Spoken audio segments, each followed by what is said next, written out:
Well, the holidays are a time to eat, drink, and be merry, but if your favorite holiday foods have you suffering from heartburn, it can become a tough time of year. Yeah, nutritionist Catherine Johnson says there are ways to help you beat heartburn and inflammation, and she's back with her own pre-party tips. Good morning. Good morning. Thanks so much for joining us. And, I guess first and foremost, we should sort of discuss, what heartburn is and how it happens. Yes, and heartburn is compounding over just the year of eating highly acidic foods and not enough alkaline foods, and it builds up. I think that we find ourselves in good holiday spirits this year, especially because it was a tough holiday season last year. But I'm not sure that many of us are feeling really great because of all of the parties and things like that during the holiday season. So heartburn definitely builds up over time.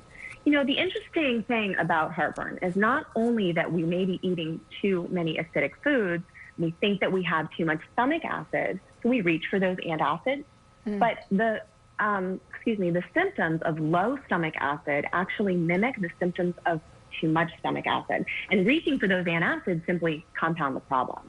Oh. That's interesting. Yeah. So tell me this, what are some foods that we would normally enjoy this time of year that maybe we should avoid or kind of cut back on?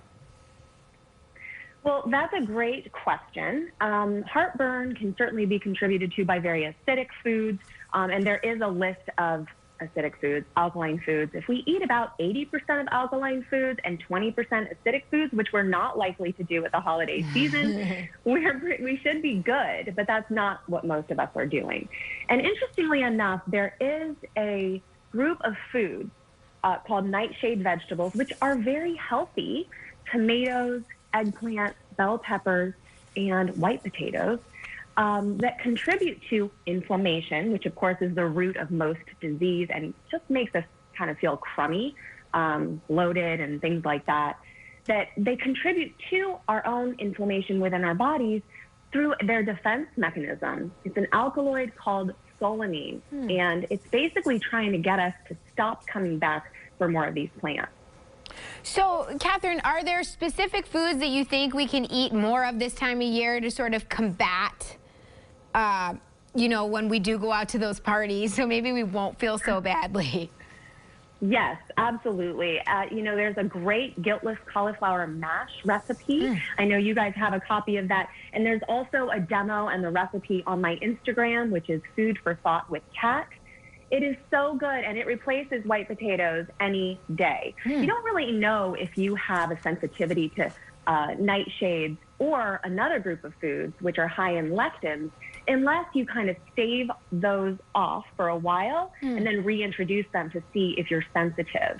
Lectin-rich foods are also very healthy.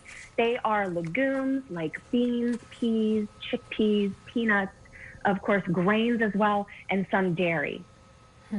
Catherine, when we're talking about heartburn, I feel like it kind of goes without saying, but it's important to eat in moderation, right? Because we do tend to, I think all of us tend to kind of overeat this time of year around the holidays when we're off from work and there's so much food around and it's just easy to snack. Isn't that important, though, to kind of eat in moderation? That might cut down on the symptoms?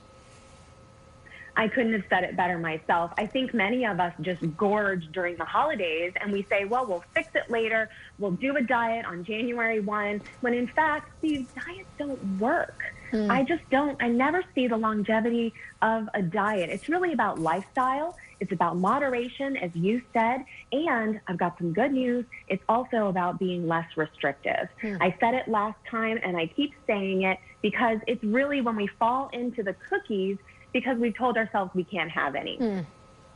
Well, I got to tell you, I can't wait to check out your new recipe. The last time you came on, you had a butternut squash recipe, and I went home and I tried it because I had some squash.